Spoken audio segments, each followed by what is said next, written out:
So in logical reasoning, everything revolves around one thing only, that is arguments. Now, what are arguments? These are not the arguments that we have on a daily basis with our friends or anything. Arguments here are clearly defined. These are claims defended with reason. Okay, I'll give you an example. Ram is mortal. Sham is mortal. All men are mortal. So here, these are the reasons through which we are going to come to a claim. We are claiming that all men are mortal.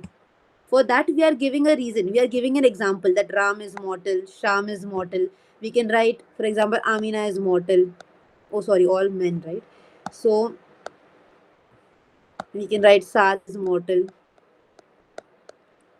We are giving reasons to propose our claim, that this is our claim, and we are giving reasons for this. So basically, this is the argument. Okay, they are they are combinations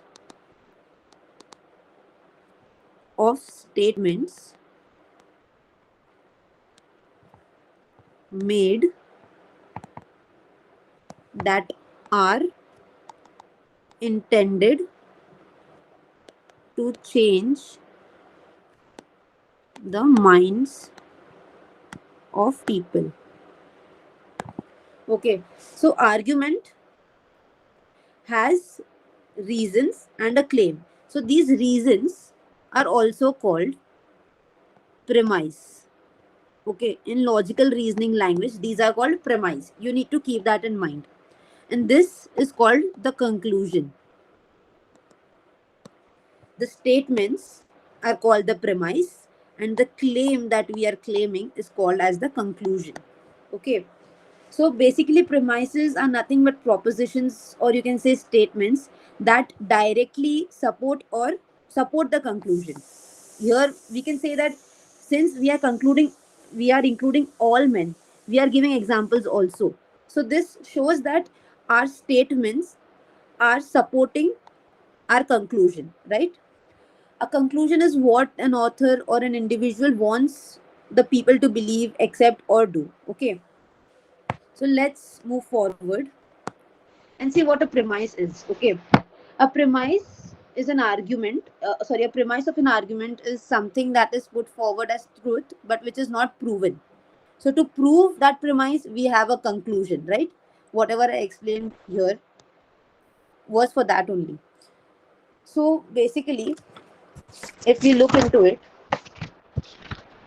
an argument has a structure. It has a structure. Now, this is very important. Okay, you need to keep this in mind. Argument has a structure. The structure it follows is we have a premise and we have conclusion, right? Now we can have n number of premises. Just you need to keep that in mind that it should be more than one.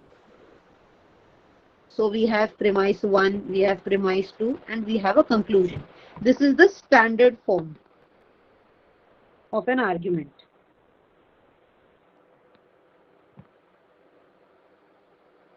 Okay, just note this down.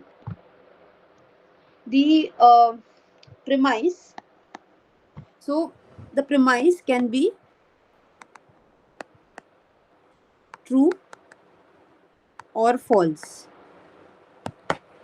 There's a process of finding it out, which we will be discussing further.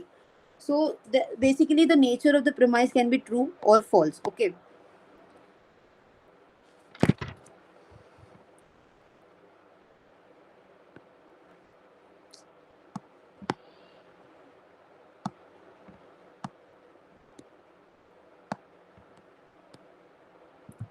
So what we have learned by now till now was that we learned about arguments. What is an argument? Argument is a structure. The structure that it follows is premise and a conclusion. This is the structure of an argument. Okay. So this was the basic thing that you needed to understand. So we'll be further looking into arguments. Arguments are of two types.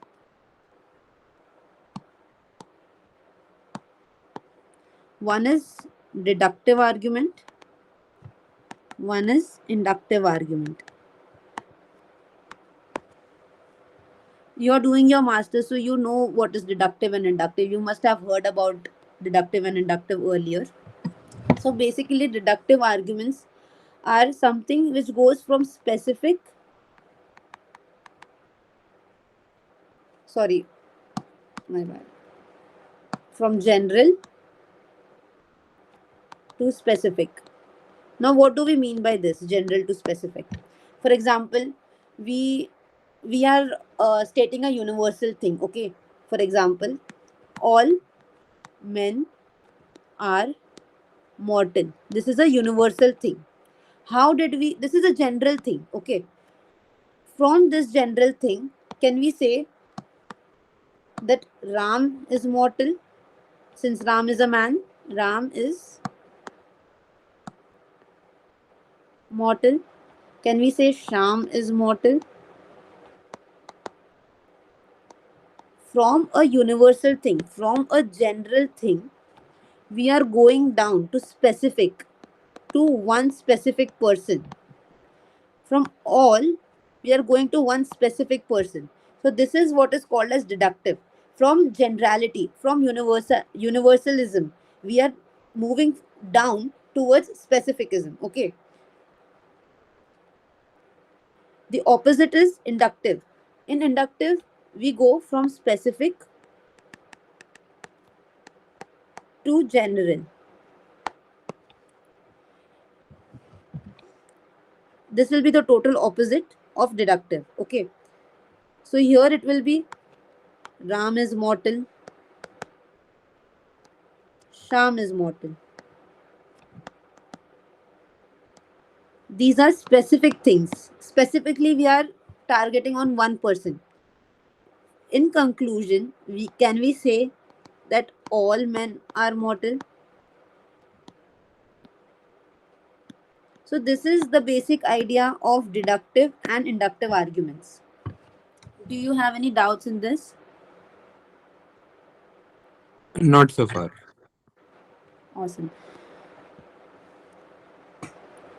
So this is the basic idea of deductive and inductive arguments. Now I'm going to give you some notes. Just write it down. Deductive and inductive. Here we have a theory. Okay. We will try to verify this theory. When we have a theory, you have learned about research. You had a subject called research in your masters, so you know that a theory is a universal thing, right? So here in deductive, we are anyway going from general to specific. So here from a universal thing, we are going to verify that theory. Okay. So this is a top down approach. This is useful usually in research. When you go ahead and do your research programs, you must have done your compulsory project also right now in this in third semester also. So you must have used this deductive inductive reasoning in your research. So we call this as the top down approach. We use this to verify the theory. Okay. And in inductive, it is called as,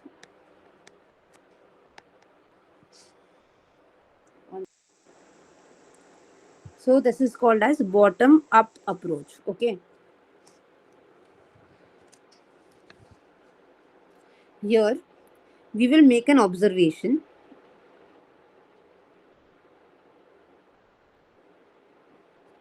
From that observation, we are going to find a pattern.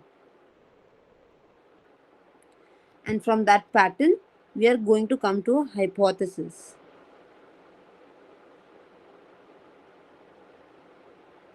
And from that hypothesis, we will create a theory. That is what we did here.